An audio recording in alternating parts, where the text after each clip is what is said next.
Jérôme Béglé pour la politique. Et ça y est, Jérôme, les candidatures sont donc closes chez les Républicains. Il y aura donc 3 candidats pour la présidence, pour succéder à Laurent Wauquiez, Christian Jacob, Julien Aubert et Guillaume Larrivé. 3 profils très différents.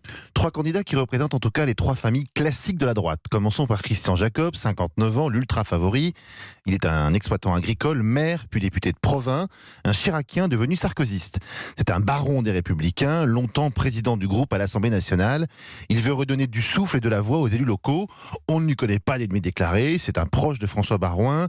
Il s'est tenu éloigné de la guerre des chefs qui a ravagé le parti depuis 2012. Il sait parler, convaincre, il est pugnace. C'est pas un moderne ni un intello, mais bon, il sait faire de la politique, faire monter des polémiques et se faire entendre. Il incarne exactement le barycentre du parti. Atout suprême, en dépit de sa notoriété, il a clairement annoncé qu'il ne se présenterait pas à la présidentielle de 2022, ce qui devrait donc nous éviter des crises d'ego et des manœuvres d'appareil. Et en face, c'est 2 challengers. Alors Julien Aubert, 41 ans, un élu du Vaucluse, souverainiste, qui trouve par exemple que Marion Maréchal est trop libérale. Il sait à quel point il est de plus en plus difficile d'abriter dans une seule et même église les tenants d'une droite populaire et ceux d'une droite un peu plus modérée.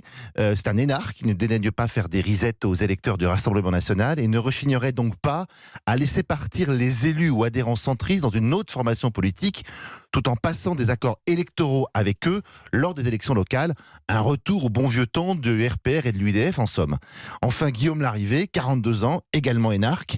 Il est le successeur de Jean-Pierre Soisson en Bourgogne et comme lui, il est un adepte du pragmatisme politique. Il est libéral sur l'économie et plus conservateur sur les questions régaliennes. Il s'est illustré l'année dernière par sa virulence lors de l'affaire Benalla et plus récemment par des prises de position offensives sur la question des migrants. Il se définit lui-même, je cite, comme un giscardo-sarkozyste pour le goût de la liberté, de l'autorité et le volontarisme politique. Et vous ne voyez aucun point commun entre eux ? Si, rassurez-vous. D'abord, ils sont tous les 3 hostiles aux primaires. Ça va nous changer. Ils sont décidés à être des opposants résolus mais réfléchis à Emmanuel Macron.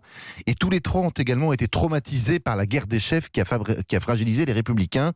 Et ils ne veulent pas reproduire le mauvais exemple de leurs aînés. Alors, ils vont tous les 3 partir à la rencontre des militantes et cette semaine, car il leur reste un peu moins de 2 mois pour parvenir à leur fin, pour être élus. Le scrutin est prévu les 12 et 13 octobre prochains. Et si besoin, il y aura un second tour le week-end suivant.